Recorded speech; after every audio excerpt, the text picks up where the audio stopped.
सबों को मेरी ओर से सुप्रभात। मैं महेश चंद्र पांडे कक्षा अष्टम के विद्यार्थियों के लिए व्याकरण सेकेंड चैप्टर वर्ण व्यवस्था पढ़ाने जा रहा हूँ।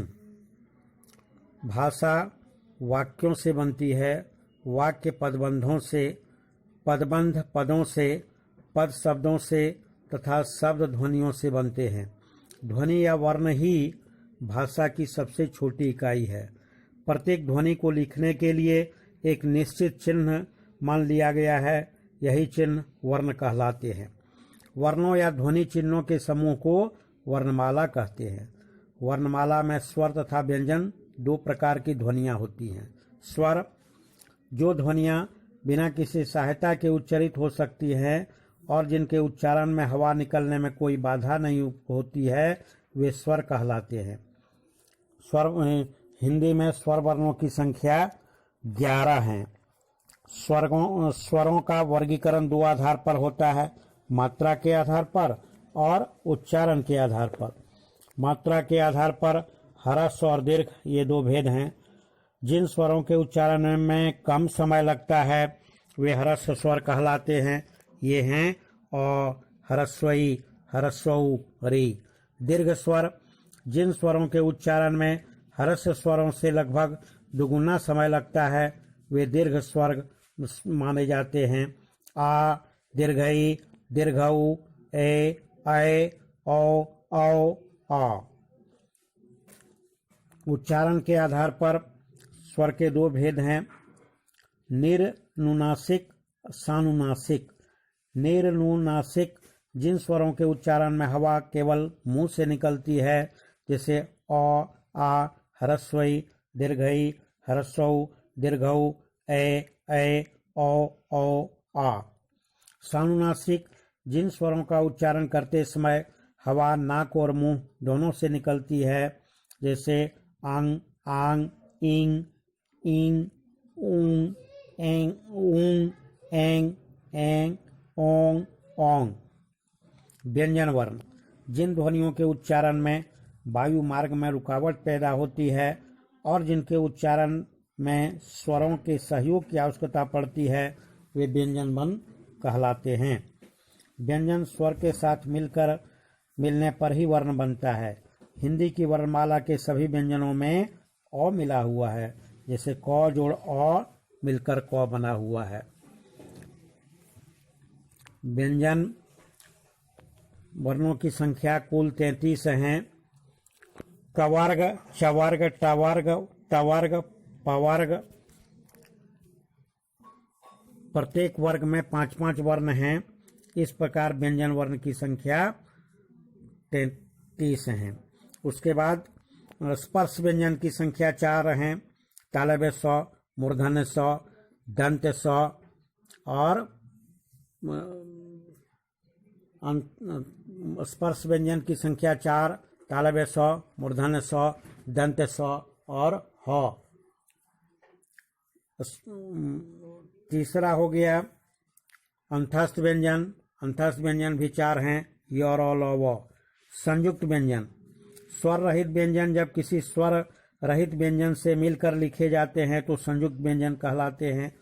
हिंदी वर्णमाला में क्ष, त्र, ज्ञ और स्र संयुक्त व्यंजन है।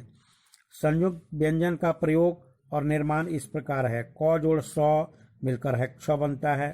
ट जोड़ र मिलकर त्र, ज जोड़ य मिलकर ज्ञ, तालव्य स जोड़ र मिलकर स्र बनता है।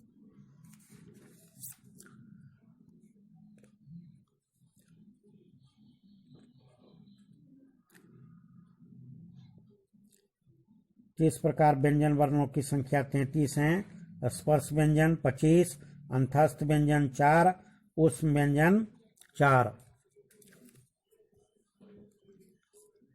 श्वास के आधार पर व्यंजन वर्ण के दो भेद हैं, अल्पप्राण और महाप्राण। अल्पप्राण, जिन व्यंजनों के उच्चारण में हवा की मात्रा कम निकले, जैसे क, ग, अंग, च, ज, या, ट, ड आदि। प्रत्येक वर्ग का पहला, तीसरा तथा 5वां व्यंजन य, र, ल, व, ड़, ये सब अल्पप्राण के अंतर्गत आते हैं। महाप्राण, जब हवा की मात्रा अपेक्षाकृत अधिक निकले तो महाप्राण कहलाता है।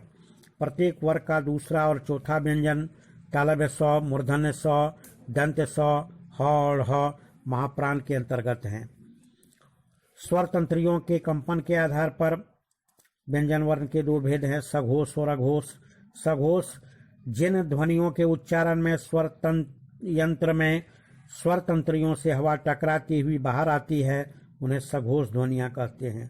सभी स्वर सघोष के अंतर्गत हैं।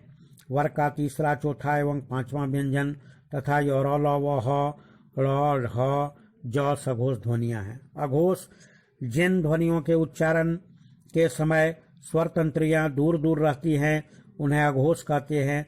प्रत्येक व्यंजन वर्ग का पहला और दूसरा व्यंजन अघोष ध्वनि होता है। वर्णों के उच्चारण स्थान। पहला है ओष्ठ। जब वर्णों का उच्चारण दोनों ओष्ठों से उच्चरित हो। पवर के सबसे पहले है अकुह विसर्जनीयानाम कंठः अ आ। कवर के पांचों वर्ण ह और विसर्ग का उच्चारण कंठ के द्वारा होता है, इसलिए इसे कंठ वर्ण कहते हैं।